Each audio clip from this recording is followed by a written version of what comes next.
الحمد لله نحمده ونستعينه ونستغفره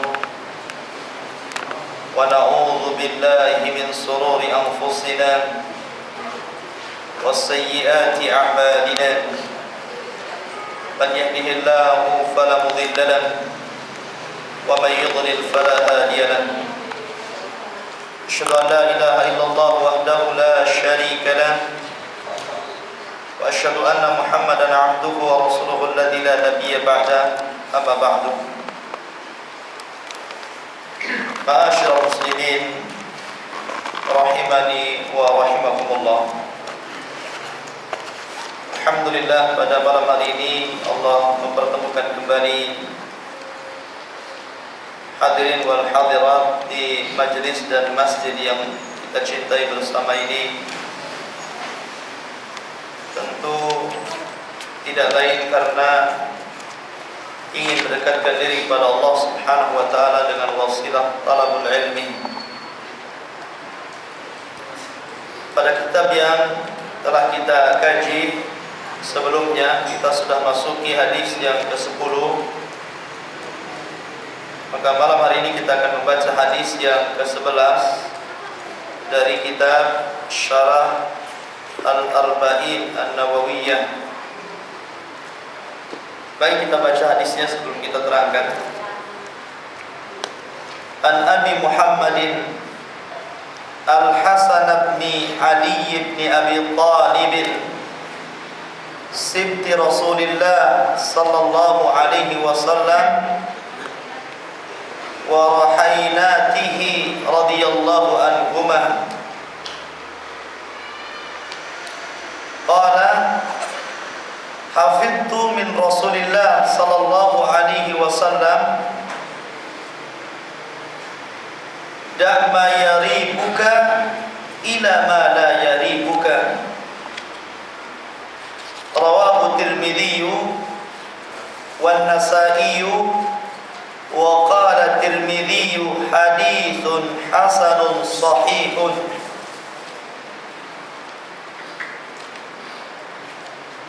Dari Abi Muhammad Al-Hasan ibni Ali ibni Abi Talib, cucu kesayangan Rasulullah sallallahu alaihi wasallam,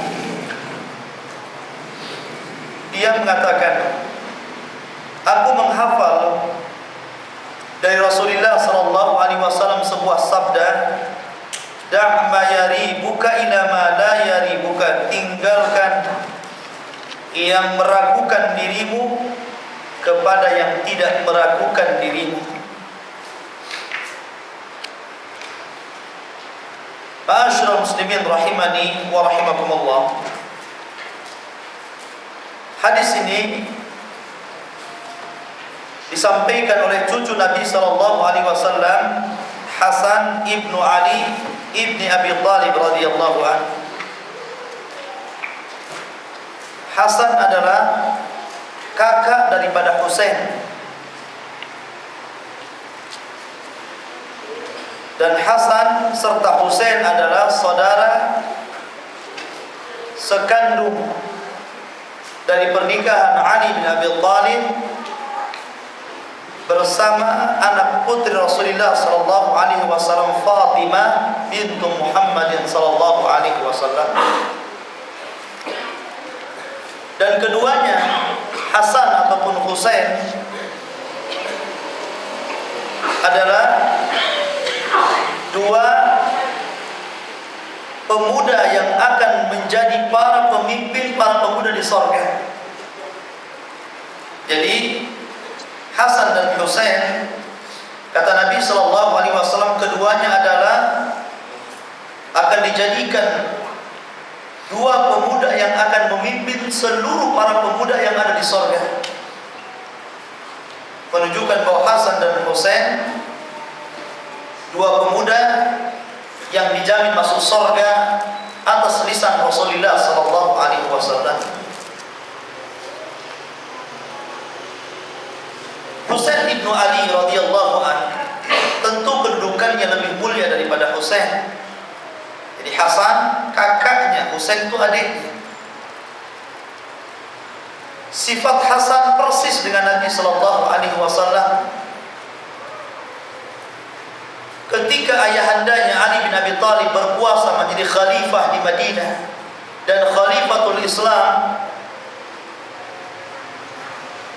maka ketika itu yang menggantikan tahta bapaknya adalah Hasan ibnu Ali. Jadi ketika Ali meninggal, kemudian anaknya Hasan ibnu Ali yang menggantikan posisi ayahandanya. Ketika itu kondisi Madinah masih konflik dengan kondisi orang-orang Syam. Jadi pertikaian antara Ali bin Abi Thalib bersama Muawiyah yang ada di Syam itu belum selesai. Kemudian ketika Ali radhiyallahu anhu meninggal, maka anaknya Hasan naik tahta. Akan tetapi Hasan ibnu Ali melihat kondisi kalau dia menggantikan posisi ayahandanya Ali bin Abi Thalib, maka pertikaian tidak akan pernah selesai. Maka kemudian berangkatlah Hasan ibnu Ali menuju Syam dan menyerahkan tampuk kekuasaannya kepada Muawiyah bin Abi Sufyan. Yang kemudian Muawiyah meninggal digantikan oleh putranya yang bernama Yazid ibnu Muawiyah. Ketika kekuasaan dipegang Yazid ibnu Muawiyah, maka Husain ketika itu dibohongi oleh beberapa orang-orang yang tidak suka dengan Yazid agar berangkat ke Irak, menyusun kekuatan untuk merebut kembali tahta yang sebenarnya milik abangnya Hasan bin Ali. Akan tetapi Husain terbunuh di perjalanan yang kita kenal dengan bumi Karbala. Ma'asyiral muslimin rahimani wa rahimakumullah. Jadi Hasan adalah cucu Nabi sallallahu alaihi wasallam karena dia adalah putra daripada Ali bin Abi Thalib. Dari keturunan Hasan inilah ikhwan, kelak ada muncul satu orang yang namanya Muhammad dan bapaknya Abdullah atau Muhammad bin Abdullah, yang dijanjikan Nabi sallallahu alaihi wasallam kemunculannya di akhir zaman. Kata Nabi sallallahu alaihi wasallam, kelak akan muncul seorang imam yang kita kenal dengan Imam Mahdi, membawa perdamaian dalam semalam, menegakkan keadilan, sampai di tangan kekuasaan Mahdi itu seluruh umat Islam akan merasakan kedamaian dan perdamaian, sampai makmurnya tidak ada orang miskin ketika itu. Lah Imam Mahdi yang dijanjikan kemunculannya kelak di akhir zaman, menurut ahli sunnah wal jamaah itu keturunan Hasan ibnu Ali, bukan keturunan Husain ibnu Ali. Ya, kenapa ahli sunnah meyakini bahwa Imam Mahdi yang dikatakan Nabi sallallahu alaihi wasallam namanya persis dengan namaku dan nama bapaknya sama dengan nama bapakku Muhammad bin Abdullah? Karena Hasan ketika dia baru saja naik tahta, belum mencicipi sebagai khalifah, dia serahkan kekuasaannya kepada Muawiyah karena takut terjadi pertikaian sebagaimana pertikaian ayahnya bersama Muawiyah. Jadi dia mau menghentikan pertikaian ini, sehingga dia mengalah dan memberikan kekuasaannya kepada Muawiyah. Inilah pembenaran sabda Nabi sallallahu alaihi wasallam yang dikeluarkan oleh Imam At-Tirmidzi dalam sunannya. Nabi sallallahu alaihi wasallam pernah bersabda, "Inna ibni hadza sayyidun wa sayasluhu Allahu bihi baina fi'ataini minal muslimin." Sesungguhnya cucuku ini, mengarahkan kepada Hasan ibnu Ali, kelak akan menjadi seorang pemimpin. Dan cucuku ini kelak akan mendamaikan dua kekuatan yang sedang berperang. Dan ternyata terbukti, shadaqa Rasulullah sallallahu alaihi wasallam, sungguh benar ucapan Nabi sallallahu alaihi wasallam.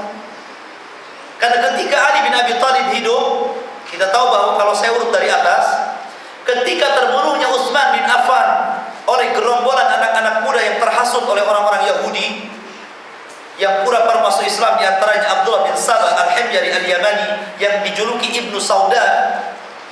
Maka para pemuda Mesir gabung dengan beberapa pemuda Irak dan sebagian pemuda-pemuda yang terhasut oleh Ibnu Sauda, seorang Yahudi ini, memberontak kepada Utsman, berakhir dengan pembunuhan Utsman secara sadis di rumahnya. Menjadikan kerabat-kerabat Utsman tidak terima. Bagaimana tidak terima? Dibunuh secara sadis, penggal lehernya. Padahal Utsman bin Affan menyerah. Bahkan Utsman bin Affan tidak melawan, bahkan pasukannya suruh pulang.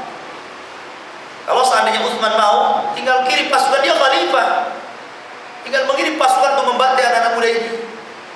Tapi Utsman ingin berdamai. Rupanya kehendak damai Utsman bin Affan radhiyallahu an tidak sebagaimana kehendak Allah. Justru dengan demikian berakhir dengan pembunuhan Utsman bin Affan. Karena ketika itu tidak ada perlindungan di rumahnya. Maka ketika Utsman terbunuh secara zalim, maka kerabatnya salah satunya Muawiyah yang ketika itu menjadi gubernur di Syam tidak terima. Siapa yang tidak terima kerabatnya dibunuh, ikhwan? Maka Muawiyah ketika itu jadi gubernur Syam dan sangat dicintai oleh ahlu Syam. Dan Syam ini negara besar waktu itu. Sekarang sudah terpecah-pecah. Sekarang sudah ada Libya, ya. Jadi dulu negara besar. Lah, ketika itu Muawiyah meminta kepada Ali di Madinah untuk menuntut darah kematian Utsman. Kata Muawiyah, tangkap seluruh anak-anak muda yang terlibat dalam pembunuhan Utsman. Lain pula keinginan yang di Syam dengan keinginan yang di Madinah.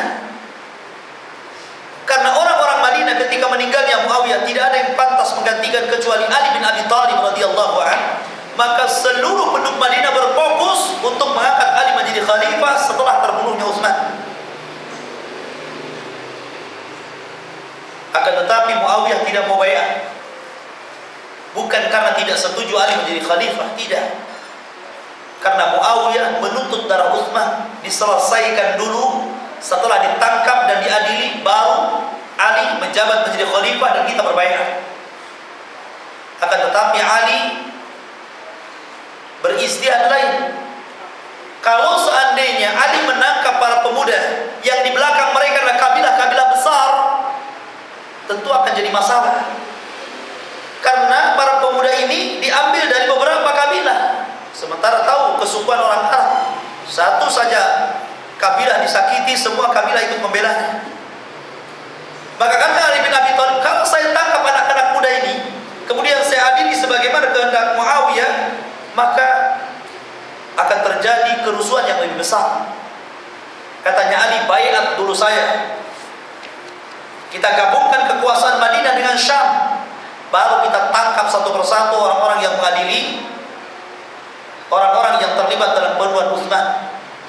Ada yang mengatakan bahwa kenapa Ali bin Abi Thalib tidak mau menangkap anak-anak muda ini yang ikut terlibat? Karena mereka adalah bughah. Dan bughah bukan orang kafir. Ya, bughah itu para pemberontak. Para pemberontak, ikhwatu fiddin azani Allah wa iyyakum, kalau berperang kemudian mereka kalah, jangan dikejar. Kalau seandainya sakarat, jangan dibunuh. Hartanya jangan dirampas, perempuannya tidak boleh ditawan. Kenapa? Karena mereka masih kaum muslimin, bukan orang kafir. Kecuali kalau berperang dengan orang kafir lain. Ya.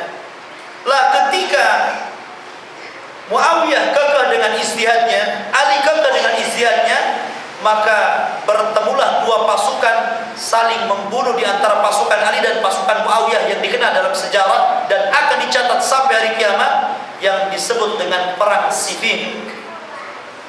Ya. Perang pasukan Muawiyah dan pasukan Ali.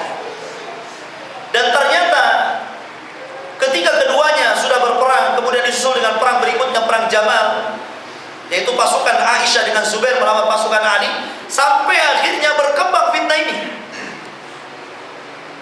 Ya, peperangan di antara kubu Muawiyah dan kubu Ali bin Abi Thalib, sampai akhirnya Allah mendamaikan keduanya, membuat perdamaian, di mana Ali mengutus utusan, Muawiyah mengutus utusan, maka ketika itu masing-masing diutus Amr bin Aus dan Abu Musa al-Ash'ari berjumpa dua sahabat ini untuk merundingkan bagaimana baiknya.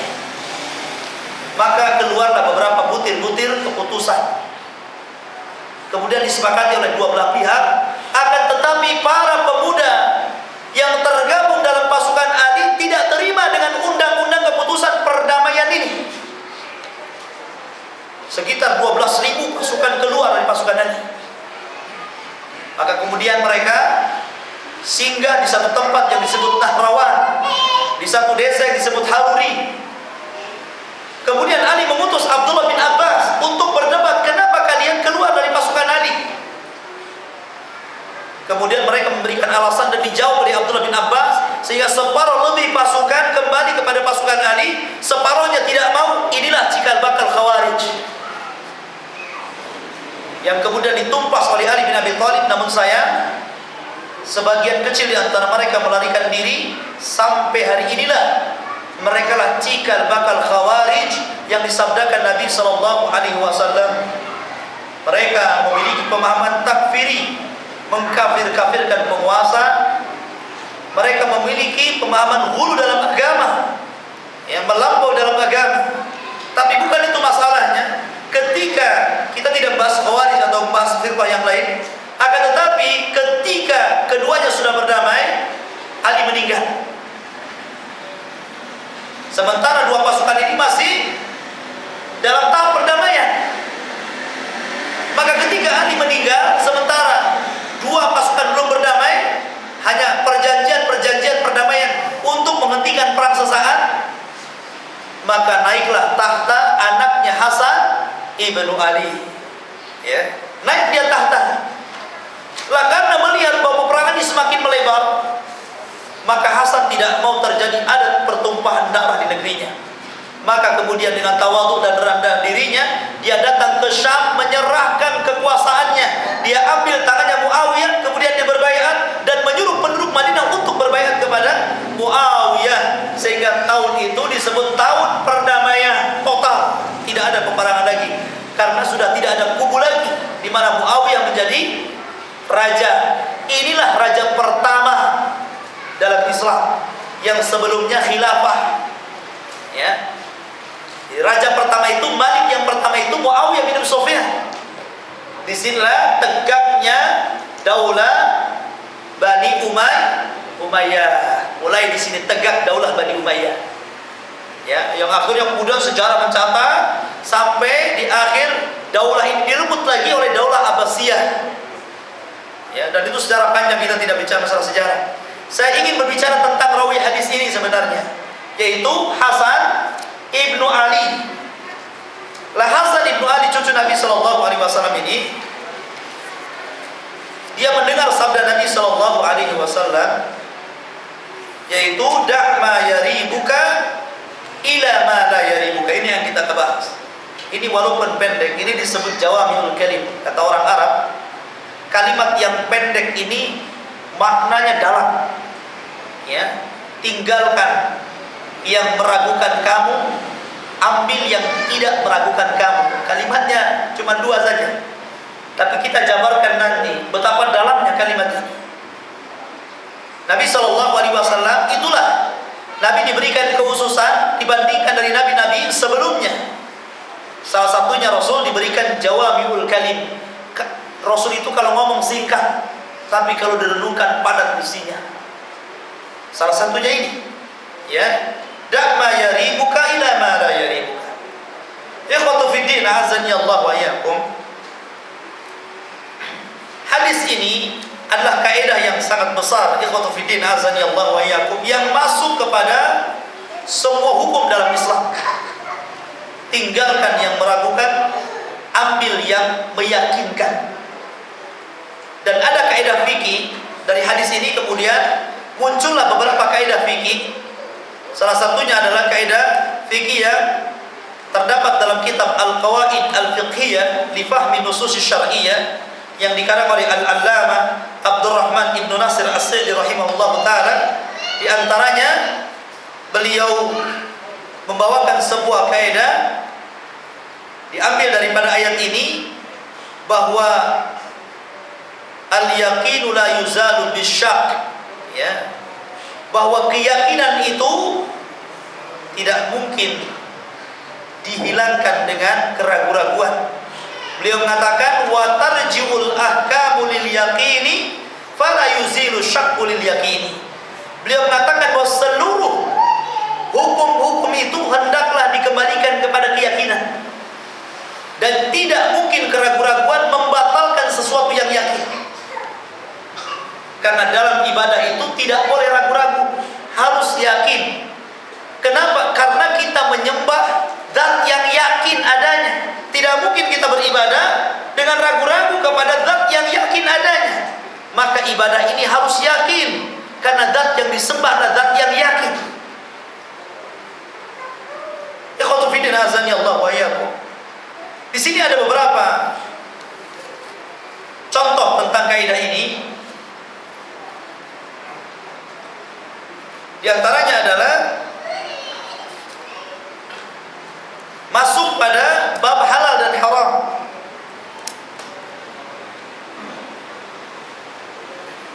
Kita pisahkan dua bab biar enak membahasnya. Pertama kita bicara tentang bab ibadah, yang kedua kita bicara tentang bab muamalah. Dalam bab ibadah kita sudah jelas bahwa al-aslu fil ibadatil man'u. Jadi asal melakukan ibadah itu terlarang.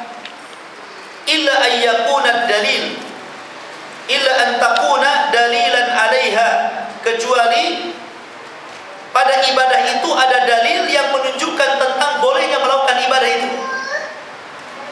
Apabila seseorang ragu-ragu nih, ada sebuah ibadah, ragu-ragu, ya, apakah saya harus kerjakan ataukah tidak saya kerjakan? Kalau antum ragu-ragu, kembalikan kepada yang yakin. Bagaimana caranya? Kembalikan kepada kaidah bahwa asal ibadah itu terlarang kecuali ada dalilnya. Maka kembali kepada kaidah ini, berarti tidak perlu dilakukan sampai mendapatkan dalil. Ini dalam bab ibadah. Kita balik dalam bab muamalah, ya. Dalam bab muamalah dibalik, bahwa seluruh muamalah asalnya boleh. Barang siapa yang mengatakan muamalah ini tidak boleh, maka dia wajib mendatangkan dalil. Dan muamalah ini mencakup kepada semua bidang, baik dalam hal makanan, baik dalam hal pakaian, baik dalam hal akad, jual beli atau pernikahan, talak dan yang lainnya, itu masuk dalam bab muamalah. Contoh, antum nangkap binatang, anggaplah luwak, ada kopi luwak ya, ada luwak atau musang begitu, antum tangkap, atau mungkin antum pasang jaring di belakang rumah, tiba-tiba ada musang terkena jaring, ya. Boleh dimakan musang? Hah? Boleh? Boleh tidak boleh? Kalau antum ragu-ragu ini boleh apa enggak boleh ya makan musang ya, kembalikan kepada hukum asal, bahwa asal muamalah itu boleh kecuali ada larangan. Maka menurut hukum asal boleh apa tidak boleh? Boleh makan, ya. Makan dulu musangnya, baru tanya dalil larangannya. Itu maksudnya. Enak, Allah itu sudah membagi hukum. Sekarang ada isu bahwa binatang yang hidup di dua alam itu haram. Kita bicara tentang makan makanan. Makan makanan masuk dalam bab muamalah, bukan dalam masuk bab ibadah. Kalau antum nemu kura-kura yang bisa hidup di darat sama di air, dimakan atau tidak dimakan? Menurut kaidah asal, dimakan. Kenapa? Karena ini bukan urusan ibadah, ini urusan muamalah. Asal dalam muamalah itu boleh, kecuali kalau ada dalilnya. Ini dalilnya loh Pak Ustaz, bahwa Rasul bersabda makan kura-kura haram karena hidup di alam. Berarti tidak boleh, karena ada dalilnya. Kalau selama tidak ada dalilnya, urusan muamalah boleh, sah, tidak ada masalah. Contoh, namanya orang menikah, didatangkan dua saksi. Sudah setahun dia ragu-ragu. Dulu ya waktu saya menikah, ketika saya menghadirkan dua saksi itu adil apa enggak adil ya? Ragu-ragu dia. Jangan-jangan enggak sah pernikahan saya.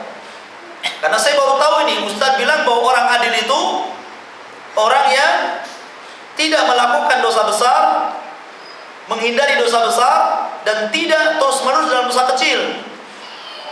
Perasaan dulu saksi saya ini tukang copet umpamanya, ya. Dia bingung. Maka dikembalikan kepada hukum asal. Asal dalam muamalah boleh atau tidak boleh? Boleh, berarti sah pernikahannya.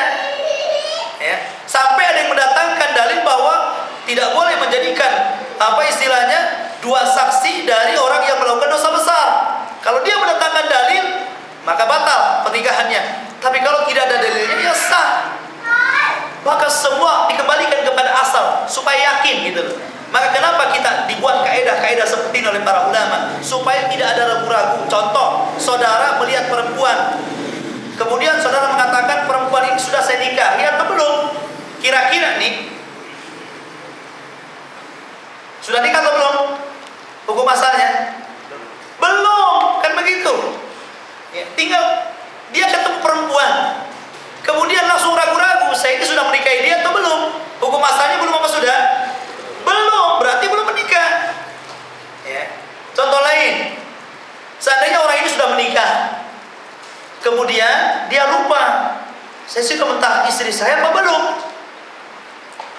Sudah mentalak apa belum? Jatuh talak apa enggak? Tidak jatuh talak, karena asalnya dia menikah. Talak ini sesuatu susulan, dikembalikan kepada asal semua. Makanya Nabi SAW mengatakan, ini dalam bab amal, dalam bab ibadah juga demikian. Apabila saudara sholat ragu-ragu ini tadi, saya ini 4 rakaat, 2 rakaat, 4 rakaat, 2 rakaat, tetapkan yang yakin, ambil yang sedikit, tambah, lakukan sujud sahwi, selesai urusan. Ya. Makanya kenapa disyariatkan sujud sahwi dalam sholat itu? Untuk menghilangkan keraguan-raguan.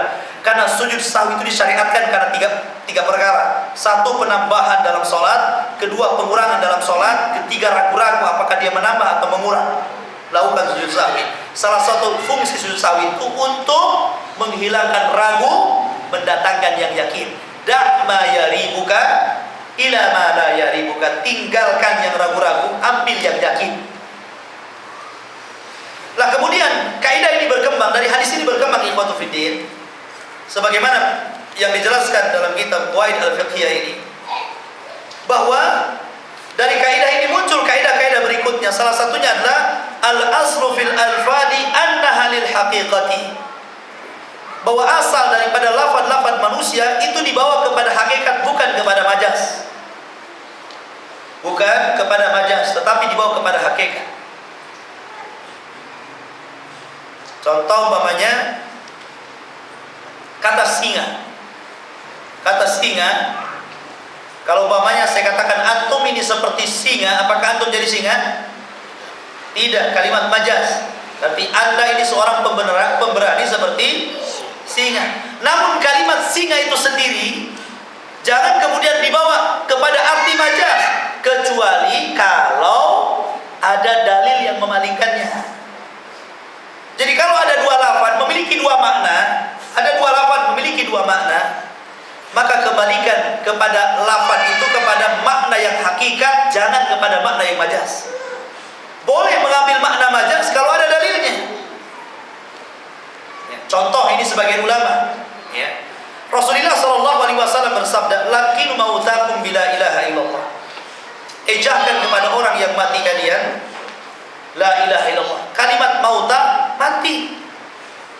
Artinya orang yang sudah meninggal, itu makna hakiki.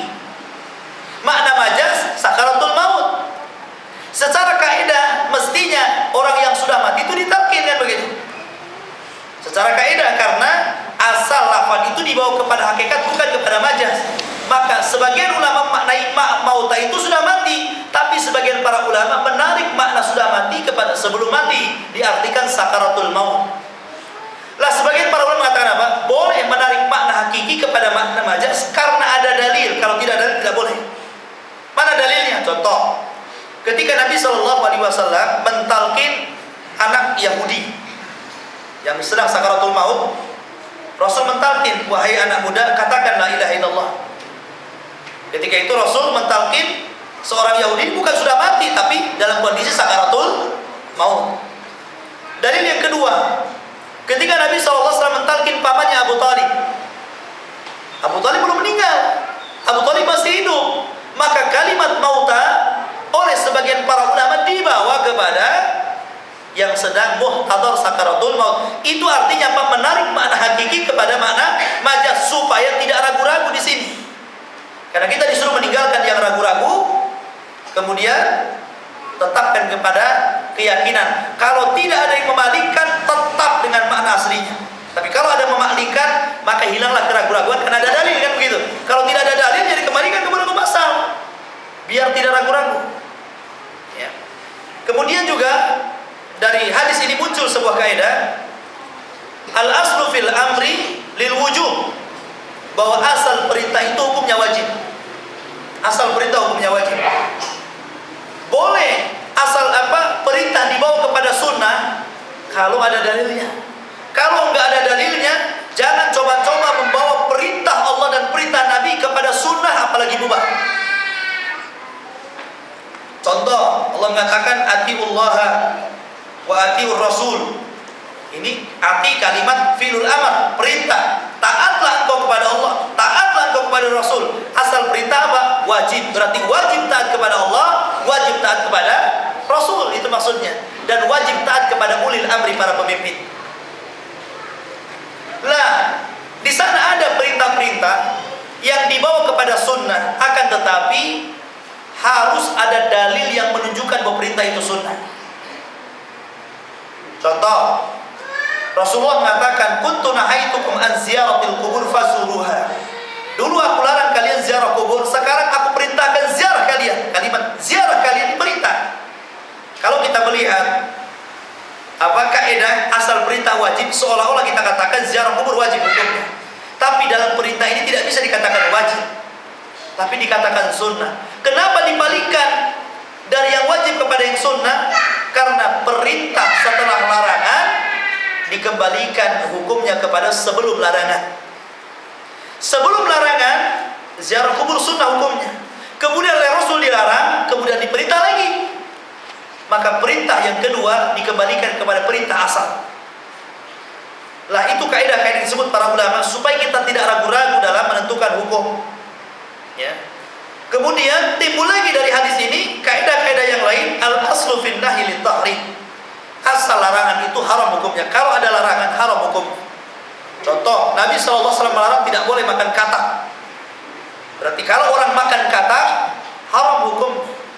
Karena Nabi melarang tidak boleh membunuh katak, ya. Tidak boleh membunuh tawon, tidak boleh membunuh semut. Ada yang mengatakan semut Sulaiman, ya. Jadi kalau umpamanya dibunuh kemudian dimakan, haram hukumnya. Kenapa? Dibunuh saja tidak boleh, apalagi dimakan. Kecuali Anda makan kodok hidup, keluar hidup, bisa? Nggak mungkin, ya. Sementara sekarang ada sate kodok, gulai kodok, semua pakai kodok, ya. Ikhwatufidin azani Allah. Lah, kenapa kita mengatakan bahwa tidak boleh memakan kodok? Karena larangan. Asal larangan itu haram. Barang siapa yang mengatakan makan kodok boleh, mana dalilnya? Karena asal larangan itu haram hukumnya. Kecuali kalau tidak ada dalil pengharamannya, maka seluruh binatang asalnya boleh dimakan asal disembelih secara syar'i. Kecuali belalang dan ikan. Ya, kecuali belalang dan ikan, maka tidak mengapa. Tapi seluruh binatang yang ada di dunia ini halal dimakan, kecuali yang ada dalil larangannya saja. Menunjukkan bahwa hewan yang diharamkan dengan hewan yang dihalalkan lebih banyak mana? Yang dihalalkan. Tapi orang memilih yang diharamkan, kan gitu. Ya. Orang suka daging babi, daging anjing, ya, daging ular. Ikhwatufidin azani Allah wa iyyakum. Hewan yang dihalalkan lebih banyak daripada yang diharamkan. Lah, asal larangan itu haram, kecuali ada dalil yang mengatakan makruh ataupun mubah. Ikhwatufidin azani Allah. Begitu juga al-aslu baqaul umum hatta yatahaqqaq mukhassas. Jadi hukum asal sebuah nas itu kalau memang dia nas umum bawa kepada keumuman. Boleh mengkhususkan kalau ada dalilnya. Boleh mengkhususkan kalau ada dalilnya. Ini saya sekedar contoh saja, walaupun pendapat ini tidak kuat. Allah Subhanahu wa taala berfirman dalam masalah i'tikaf, "Wa antum aqifuna fil masajid." Hendaklah kalian beriktikaf di masjid-masjid Allah Azza wa Jalla. Ayat ini kan umum. Ayat ini mencakup semua masjid. Kalau kita boleh itikaf, mau di masjid ini, mau di masjid raya, mau di masjid mana, silakan. Karena Allah mengatakan wa antum akifuna fil masajid. Di sana ada hadis yang oleh sebagian para ulama disahihkan. Itu Nabi SAW mengatakan la i'tikafa illa fi masajidil thalath. Tidak ada i'tikaf kecuali 3 masjid. Masjidil Haram, Masjid Nabi, dan Masjid Aqsa. Perhatikan kaidahnya. Ayat ini umum, dikhususkan dengan Nabi, dengan perkataan Nabi. Kalau kita melihat kepada kaidah ini bahwa tidak boleh i'tikaf. Kalau ada orang yang mengatakan, bukankah Allah mengatakan silakan i'tikaf di masjid manapun? Maka kita jawab, karena Nabi sudah mengkhususkan tidak ada i'tikaf kecuali 3 masjid. Ya. Sebagian para ulama ada yang saklek seperti ini, melarang tidak boleh i'tikaf di masjid manapun kecuali 3 masjid. Akan tapi ini pendapat yang lemah. Pendapat yang kuat boleh. Ya, pendapat yang kuat yang boleh, karena ini pendapat seluruh mazhab, Imam Syafi'i, Maliki, Hanafi, Hambali, boleh i'tikaf dimanapun masjid. Adapun larangan, kalau memang hadis itu sahih, dibawa kepada i'tikaf yang utama. Artinya tidak ada i'tikaf yang lebih utama kecuali 3 masjid. Tetapi tidak menafikan i'tikaf di lain masjid. Nah, itu contohnya. Dan banyak lagi kaidah ikhwatul fillah azani Allah yang terlahir dari hadis yang kita baca ini, da'ma yaribuka ila ma la yaribuka. Intinya ikhwatul fillah azani Allah wa yakum, Islam mengajarkan keyakinan dalam bab apa saja.